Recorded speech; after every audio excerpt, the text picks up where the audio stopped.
Hello, I'm Matthew Listuguj, the Community Development and Engagement Manager at LMG. In this video, we are covering an important change in the election code, shifting the accountability from the federal government to the community, and it is the most important part of the election code. Before we get started, I wanted to note that everything we cover in this video and any additional election code materials, including the latest draft, is available at listuguj.ca. Simply look for the election code tab on the front page. This is also where you can find our survey, which will be our primary way of obtaining feedback from the community. I strongly encourage you to complete the survey. So the code creates two accountability processes, the election appeal board and the removal appeal board. This customary election code also brings about new additions to our election process, such as a by-election and a review process. The first of the new accountability mechanisms is the election appeal board. I'm going to walk you through how it works. So after the results of an election are posted, a candidate or an elector may appeal the results on the following grounds: fraud or corrupt practices during the elections that undermine the election process or change the outcome of the vote. The electoral officer made an error in the counting of the ballots, or a candidate was found to be ineligible for the position they were nominated for, even if they were not elected.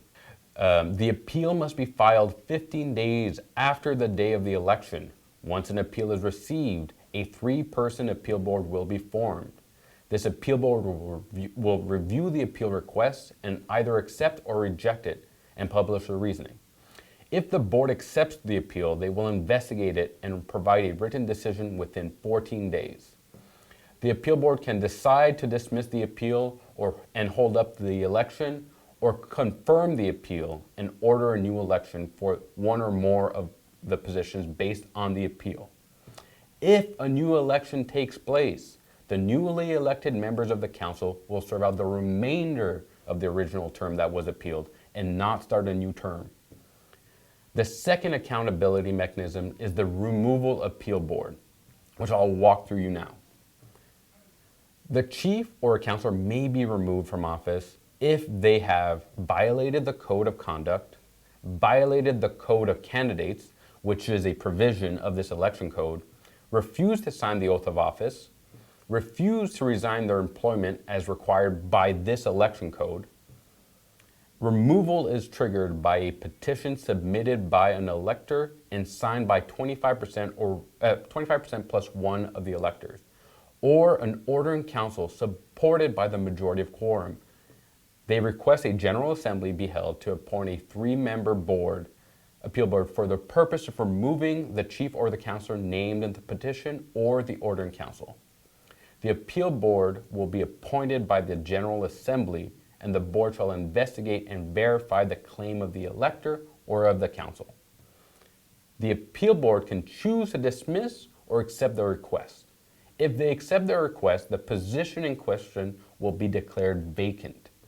Copies of the decision will be made available to any and all electors at the LMG Administration Office.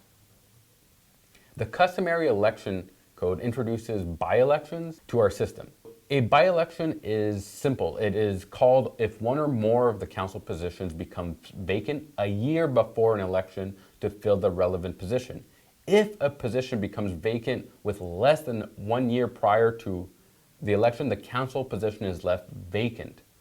If the number of vacancies is more than the number required to reach quorum in a duly convened meeting, the council is dissolved and all positions are declared vacant. A by-election is called and the day-to-day operations are transferred to the management committee, which is made up of the directors and the CEO, until a by-election is complete. The newly elected council only serves out the remainder of the term of the dissolved council. They do not start a new term. The draft customary election code is a living document and can be changed through a review process. To make changes to the code, a general assembly must be called by the council, or a petition be signed by a minimum of 25% plus one electors, at least 1 year prior to the election.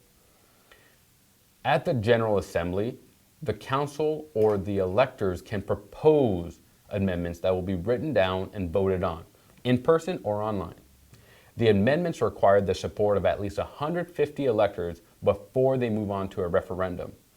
Council will review and modify the proposed amendments before it is submitted for a referendum.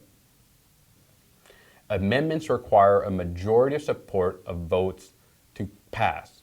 If the amendment is successful, the election code will be modified and an updated version will be made available at least within 15 days. No amendments will come into place 180 days preceding an election. This brings us to the end of our video. I would like to remind you that the election code materials, including the latest draft, is available at listuguj.ca. Simply click on the election code tab on the home page. This is also where you can find our survey, which I remind you is our primary way to obtain feedback from the community, and I strongly suggest you fill it out. I thank you very much for your time, and please go fill out the survey and watch our other election code videos which cover other parts of the draft election code that we didn't have time to get to today. Thank you for watching.